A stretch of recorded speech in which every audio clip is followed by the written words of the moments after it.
Hey, hey, hey, good people. All right, we are back once again with another episode of Come Get Your White People. And this is going to be a really, I'm excited for this episode. We're going to talk about failure. Dun, dun, dun, dun. I love like the whole like doom seeking music. This is a special episode for a number of reasons. One, it's because no one talks about failure enough. As someone who creates content for social media consumption, often, y'all, I I realize how we don't talk about failure enough. So that's what we're doing today. We're going to talk about why failure is a good thing in this process of you being on your anti-oppressive journey. We're also going to talk about what to do with that failure, and just what social conditioning means, as it relates to how we can actually use failure to counteract it, to social conditioning and white supremacy. The other reason why this is so special is because I'm actually recording this episode um, visually. Uh, so it's an opportunity for folks who are interested to also check out this episode on our new, kind of not been using it, but not really, YouTube spot, and you'll see the information below in the notes, right? But so I'm doing this thing now where I'm wanting to just make this podcast more available across various different platforms, and so I will be recording my podcast episodes from here on out. I will always still give people, special guests, the option of being on camera and not. But the episodes that solely feature my commentary will absolutely be recorded from here on out. So get used to seeing my face if you wanna. We'll make that happen. So we're gonna talk about failure today, y'all. I just recently posted. Um, I recently posted on, I think, across all my platforms, uh, a carousel of information around like four major fears that keep folks stuck in their oppressive habits, right? Or oppressive muscle memory. And we've talked about oppressive muscle memory on here before. We've had guests on here to talk about oppressive muscle memory. And I've just dropped a new coaching offer for folks who are interested in addressing their oppressive muscle memory, mapping their oppressive muscle memory. Um, and it's pretty dope. Y'all should check that out too. I'll give you more insight on that as well. Yeah, and so we've talked about it. We've talked about it some, but I don't think we talk about failure enough. And so I want to dedicate this space to that. Like I said, one of the biggest fears that I wrote about earlier this past weekend was failure being like one of the top fears. We get so afraid of getting it wrong or doing it wrong or not not showing up the way that it looks in our heads, right? And that's about anything, right? Not necessarily about this. Um, but I think in general we are conditioned to expect to have quite a huge uh, gap between expectations and reality. Um, And I tell people all the time, like, yo, I would be perfect if humanity didn't get in the way. And I think that's the overall feeling, right? When we think about how we've been conditioned to see failure in our culture. And it is absolutely a cultural thing. And you guessed it, it's also based in white supremacy. So I think it's important for us to really think about, especially for folks who are on this journey of trying to figure out, how do I get this right? How do I do the work of ensuring that I don't harm other people?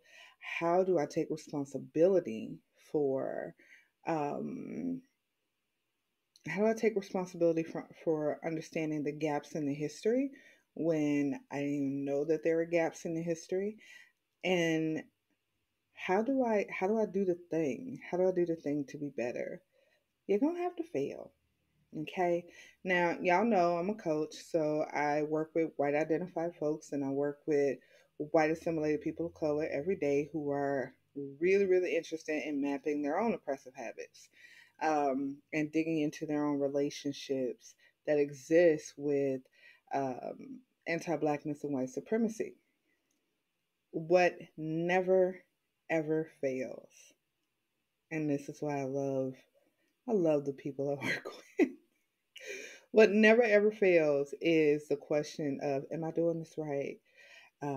There's a homework assignment. I'm supposed to write about this thing. Did I do it right? Did I write it right? I don't know if I'm doing this right. Did I say the right thing, Wanda? Is this the way that I'm supposed to? What did you ask for, Wanda? Stop. Usually my response is like, pause, please, stop, silence, please. Um, because what we're talking about is this fear of failing. The fear of failing is a direct offshoot of white supremacy, um, especially when we're talking about perfectionism. Is actually an offshoot of white supremacy culture, right? And I think I wrote about it earlier this weekend. I said that it is a combination of, when we're looking at the overall larger tenets of a white supremacy culture, we're looking at perfectionism. When perfectionism meets, oh, what is it? When perfectionism meets one's fear of open conflict, right? Or one's right to comfort. Those are the two spaces that rubs against each other in a way that makes it so difficult, y'all, um, to be wrong. White supremacy is a system of social conditioning that teaches all of us, myself included, many things. Everything that I would say the larger the overall goal of white supremacy, no matter who you are, is the same. How we get there depends upon how we show up in the world and where we fall on this race based value system. But understand that the overall goal, no matter who we are, where we come from, of white supremacy is the same, and it loves none of us. It benefits or creates spaces for benefit for many of us, right? And it dangles this little carrot that keeps you moving right along, like, whoop, whoop, here we go, here we go, here we go, right? But it does not love us. It actually is not interested in humanity, outside of labor and power. And what it tells all of us, though, about failure is that there's just no room for it. There's no room for it. There is no room to fail. You have to be perfect. You have to get it right the first time. If you do not have the answers, you cannot be the leader. And if you're not the leader, you are no one. White supremacy often tells us that if we don't have an answer, we should stay quiet until we find one. And we believe it. We believe it for the most part, right? We go through life with that set of conditioning placed on us, and we work hard to show up as perfect as possible. Because when you do that, you're the leader, and nobody tells the leader what to do, right? It is supposedly a space of safety, right? It's a designation that you are safe from critique, from criticism, and that you are part of the in group, right? This is the thing about white supremacy. It's shitty. I mean, we know it, but y'all, it's just terrible, right? Not terrible. It's terrible, as Charles Barkley would say. He's not one of my favorite people, but I do appreciate how he gifted us with terrible with a U. Um, it is. It's horrible, and what we one of the first things that someone on my block is excited to drive something highly powered. What we learn, what we learn from this particular aspect of understanding a failure is that as long as we do the work of showing up in the best way possible, right? And avoiding the things that could cause us to kind of lose our balance in this idea of perfectionism, we're fine. So that means no difficult things. It means no opportunity to rock the boat. It means that there is a manual to this thing. White supremacy likes when I do this. I get benefits when I do this. This is what I'm doing.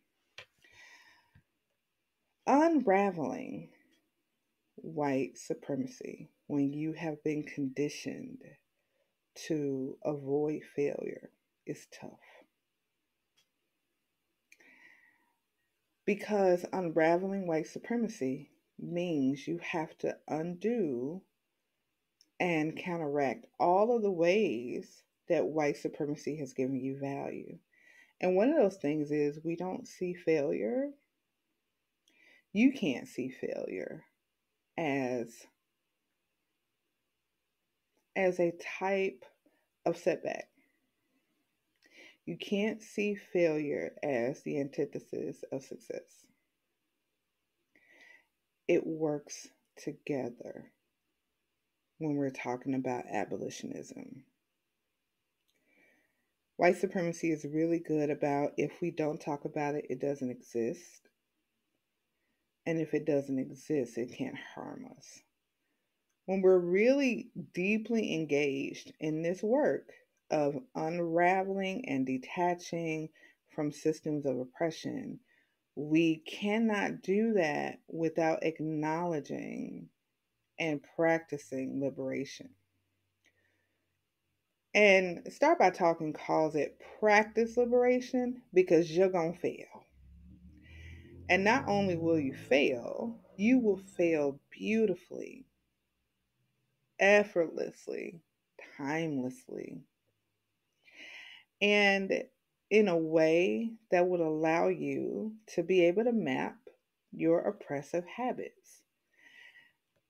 Abolitionism and this overall goal of unraveling and detaching yourself from oppression or white supremacy, the conditions of white supremacy, is all about you figuring out just how you have as an individual internalized white supremacy through your actions, through your thoughts, through your ideas, through your goals. And also how I would say in various communities, like the varying communities you sit in, or um, the traditions that you're involved in, just how it also shows up there. And so you are literally having to talk about, think about, reconstruct your failures. You're going to have to talk about that thing that you laughed at, that joke that you laughed at that was oppressive in nature. You're going to have to talk about that Halloween costume. Also, Halloween's coming up. Don't do it. Don't do it. Don't do it, y'all. Don't do it now. Okay? There is no reason. There is no reason to do it. Don't. That's all I'm going to say. Don't do it. That's my Halloween. If you are wondering, should I do it? Don't do it. That's my Halloween message. Do not make this your moment.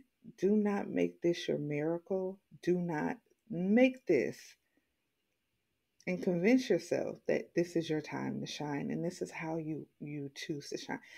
Don't do it. Don't do it, child. Just don't do it. Okay. We're gonna move on. You're gonna have to talk about that Halloween costume that you did that one year at that meeting, at that party, right? You have to address all your failures and then you have to keep failing. That's going to leave you with an oh shit feeling in the pit of your stomach. It is going to leave you with a feeling in the pit of your stomach of, I would say, discomfort. But because whiteness also cannot differentiate between discomfort and unsafety, it is going to be a real shock to your system. So you're going to fail. You're going to have to keep failing. Then you're going to have to fail some more. Just so you'll be able to map where your relationship with whiteness began and white supremacy began, how it was carried out through your varying communities, how it was supported, and what are the ways that you either engage in those systems now or you create those systems. You create that space, whether knowingly or unknowingly, right? That's the work. And that work will leave you with a perpetual, oh shit, feeling in the pit of your stomach. It's just how it works, right? Because the right to comfort is also a tenet of a white supremacy culture, right? And and I don't know if we've talked about white supremacy culture here, right? So, Tima Okun is the brilliant mind behind this idea of mapping and addressing and writing down the tenets of white supremacy culture, these things that exist in a society that centers whiteness, that harms non-white folks and white folks alike. And the way that these tenets show up, right? And how they're all steeped in some form of fear. And that's the thing. Like, failure is steeped in fear. Now, fear of, we can probably, there's a lot of answers to that, but I would guess, and even when I say guess, I'm not guessing, y'all. It's just me trying to be kind, that it is usually centered or rooted in some fear of something that has not happened yet, that doesn't really exist, or you're not even sure that it does exist. But it is that level of mystery and aloofness and danger that white supremacy depends on. White supremacy is not interested in explaining the consequences. It just tells you that there are consequences. And some of those consequences I talked about, or I wrote about earlier this week on social media. Right, losing one's friends, not knowing when to speak out, not wanting to be called out. Like, you're not gonna die. you're not going to die. There are actually people dying. You're not going to be one of those people if you disappoint white supremacy. That much I promise you. White supremacy depends on our fear. It depends on our fear to rattle and detach us from our own humanity. White supremacy depends on us being unable to prioritize our humanity and to see others, right? To see other folks' humanity. It hopes and creates systems that create stigma around groups of people instead of individual folks because it's easier to dehumanize an entire demographic of people than it is one person at a time. Because if you say, oh, Wanda Swan is a ... then you'll have people who will say, no, I know Wanda Swan. No, I know. That's not true. That's not, no, I've had dinner with Wanda Swan, or I've had very difficult moments where what Wanda Swan has helped me through, or I've laughed, I've hung out, like I've lived life with Wanda Swan, so I know that that's not true. But if you are able to convince folks about something that is inherent to not just Wanda Swan, but everyone who looks like Wanda Swan, who loves like Wanda Swan, who prays like Wanda Swan, who lives like Wanda Swan, right? That's something different. And if you wrap it in, I don't know, anthropology or biology or some of our other foundational sciences, man, that seems like it could be true.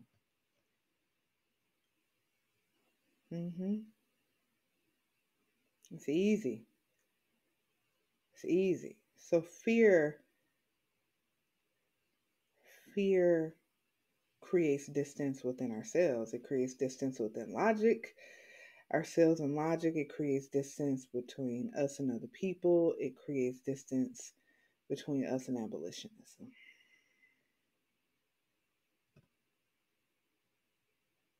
And that's the goal. So I tell my clients often to fail, to expect failure, to expect me to let you know when you failed, and to learn from that. You're going to fall. You are going to fall. White supremacy tells you that that's the worst thing ever. White supremacy gives you benefit for not failing. But when you're not failing white supremacy, you are failing humanity. When you are not failing white supremacy, you are failing humanity. You're failing me. You're failing people who look like me. You're failing people who don't have the same privileges as you have. You are failing humanity. And you got to map it. We have to map it. We have to talk about it. We have to call it what it is. And then we have to do the work of replacing those habits with habits that are anti-oppressive in nature. That means you're going to fail on this journey. And when you fail to adhere to whiteness, you are one step closer to abolitionism. Fail whiteness, fail white supremacy. Do it. Do it. Shit. And I know, like, white supremacy still tells me the same thing that it tells you. It's like, oh my gosh, you did that thing. Why'd you do that thing? Oh, all these things are going to happen. So much calamity. Nothing. Nothing. That's just your oppressive muscle memory talking. What's the calamity? What's going to happen? Tell me. White supremacy is so smooth, it won't tell you the benefits or the consequences, okay? We don't even know why we're doing this. White supremacy has literally only said, keep running, knock everybody else out of the way, keep going. The prize, you're so close to the prize. You just have to stay in motion and beat everybody else. You're running and you're running and you're like, what's the prize? What's the prize? And you're like, it's gonna be great. White supremacy is like, don't worry about it. It's gonna be great though. You're so close. And you're like, I'm so close. I'm so close. What's the prize? What am I closer to? You're closer to, don't worry about it.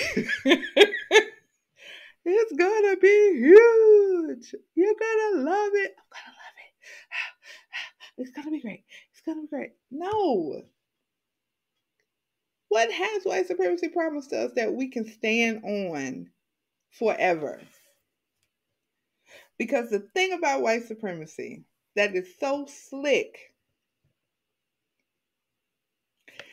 is that and it has done the work of validating whiteness and non-white folks just so they can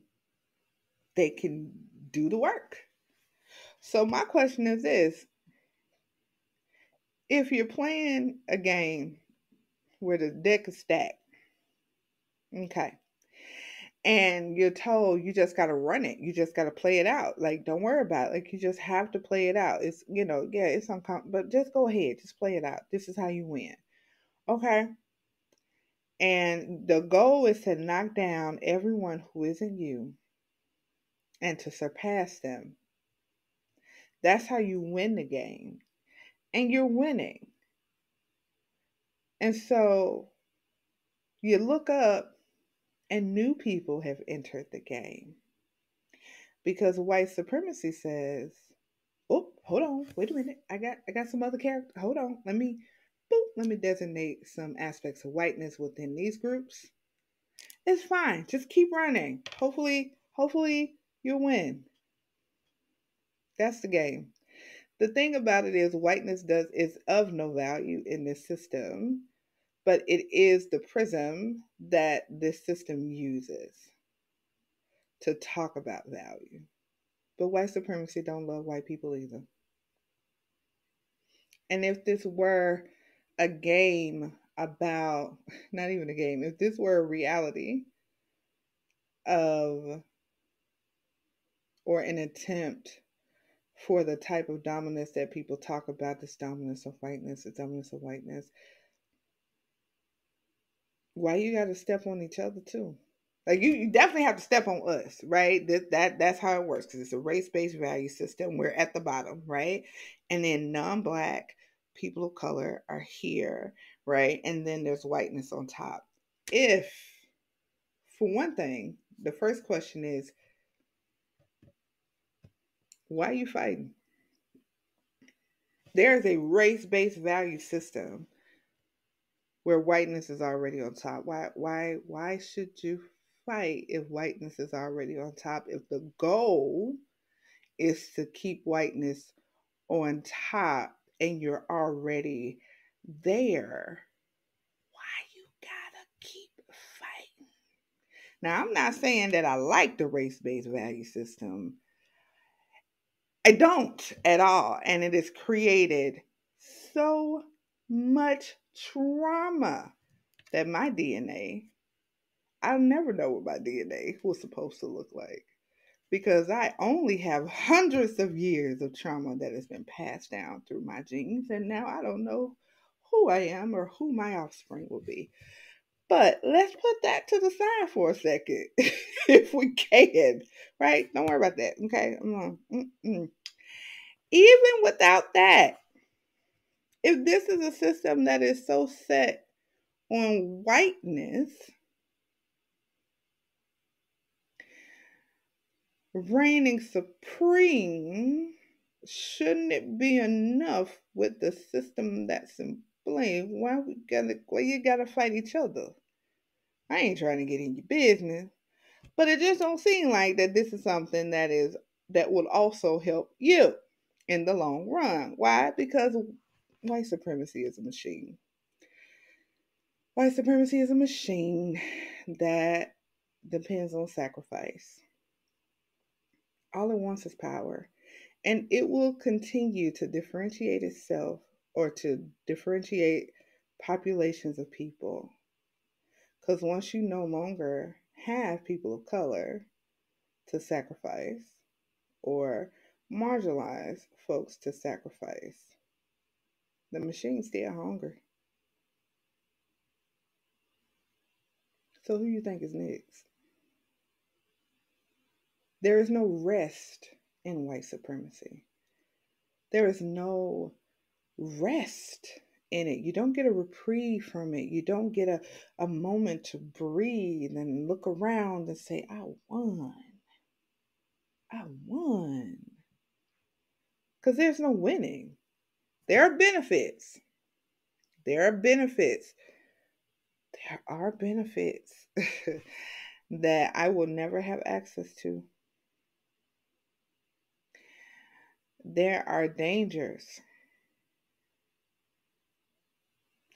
that white folks will never have to worry about. But sustainable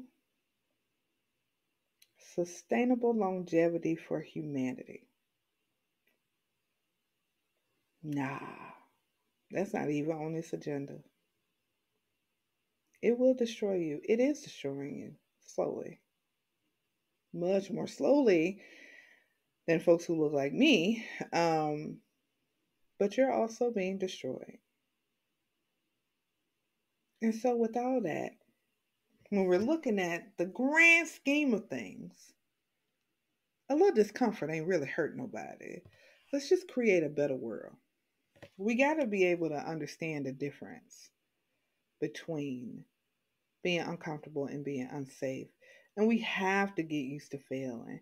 This is a system that you should be happy to fail. This is a system where you should wake up every day asking the question, how can I fuck up white supremacy today? Hey, hey. How am I gonna fuck up the system today? Hey, hey, it won't get us today. I'ma do it today. I'm gonna fail big today. Right, like so, because this is how we get to the other side. hmm This is how we get to the other side. You gotta fail. Because once you fail and you're able to map your oppressive habits, then you can dig deeper into what benefit you get from those habits. What signals are the system giving you? What benefits are you receiving from these habits? And who ultimately benefits from you being oppressive? Then we can consciously start measuring ways to counteract that oppressive muscle memory. We can create new habits, and we can create ways where we can remind ourselves of when that happens. Oh, wait a minute. I said this thing, and I know that that's steeped in white supremacy because such and such benefits from that. That's the work. And then we work to build a better system. That's how you practice liberation. You have to embrace failure. You have to get used to confronting the feeling, that oh shit feeling, and telling it, no, no, that's just white supremacy. I'm fine. I'm fine. I'm just failing white supremacy. White supremacy has such high hopes, but mm-mm.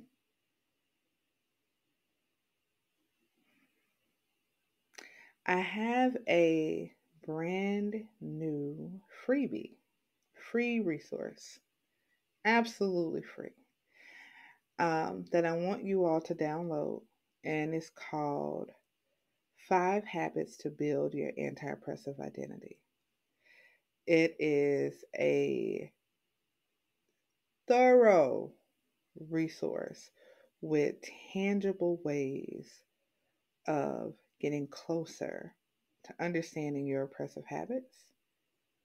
It tells you specifically what habits you need to stop doing, why you need to stop doing them, what they're rooted in, and what are some ways to counteract it.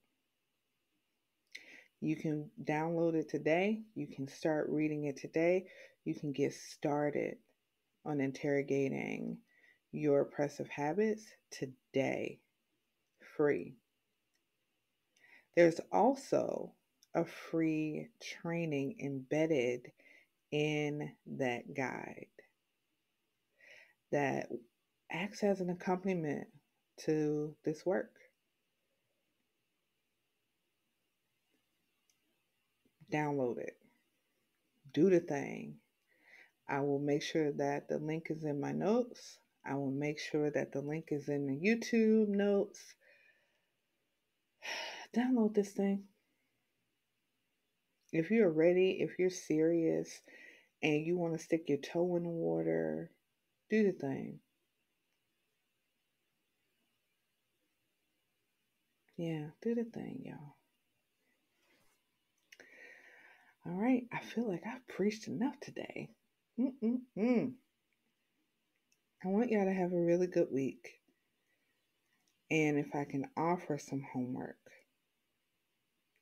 I want you to really start paying attention to the ways that white supremacy has you obedient. What are the benefits that you hold dear? What keeps you here? What keeps you stuck? What fears keep you stuck? That's some homework. Till next time.